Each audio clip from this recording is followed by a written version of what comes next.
There are such universal themes in the Star Wars stories, and ironically, I think people feel that it, you know, despite being fantasy, science fiction,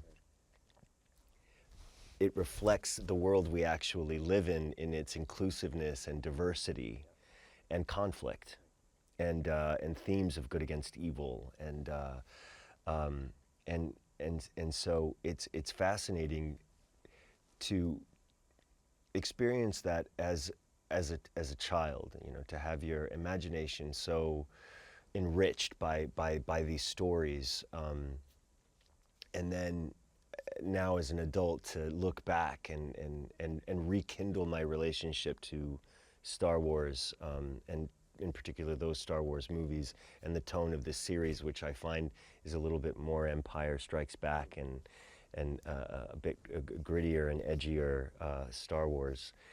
That I realize, wow, these you know, in terms of war and family and personal conflict and personal journey and personal relationships, it reflects so much what our actual reality as human beings on this planet is.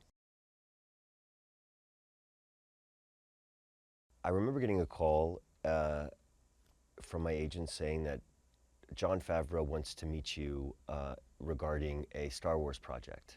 And so I immediately said, you know, when and where. I wanted to meet Jon Favreau. I didn't care what he wanted me to do. I had no idea what it was, whether it was a feature or, you know, a cereal box. I had no idea. And so um, I go and I meet Jon at his office, and he invites me into this room that is basically, you know, corner to corner, covered in story illustrations of this project that he's working on. And there are all of these incredible images of a Mandalorian character.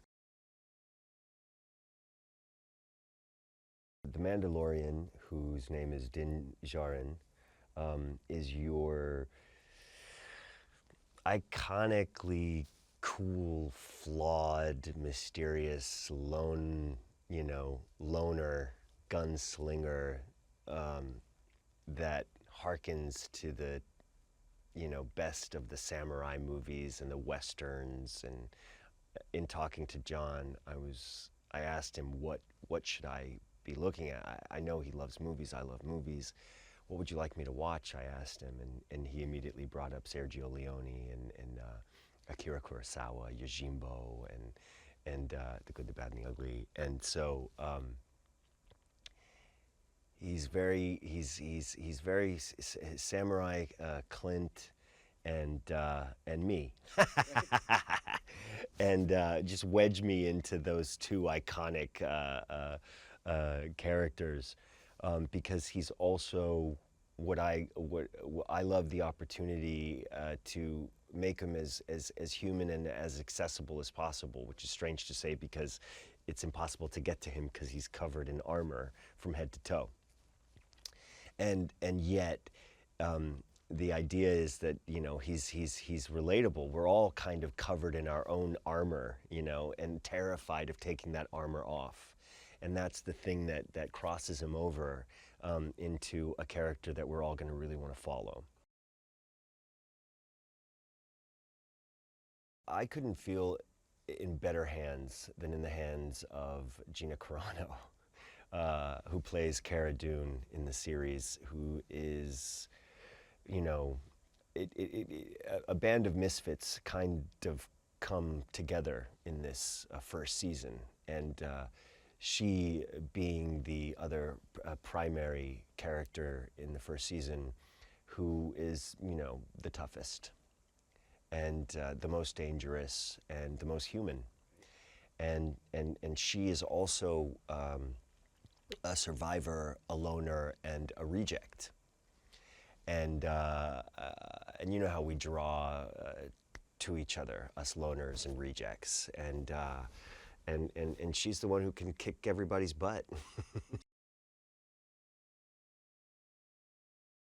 We wouldn't be able to do this show without Dave Filoni. I think he is the truest lover of the material.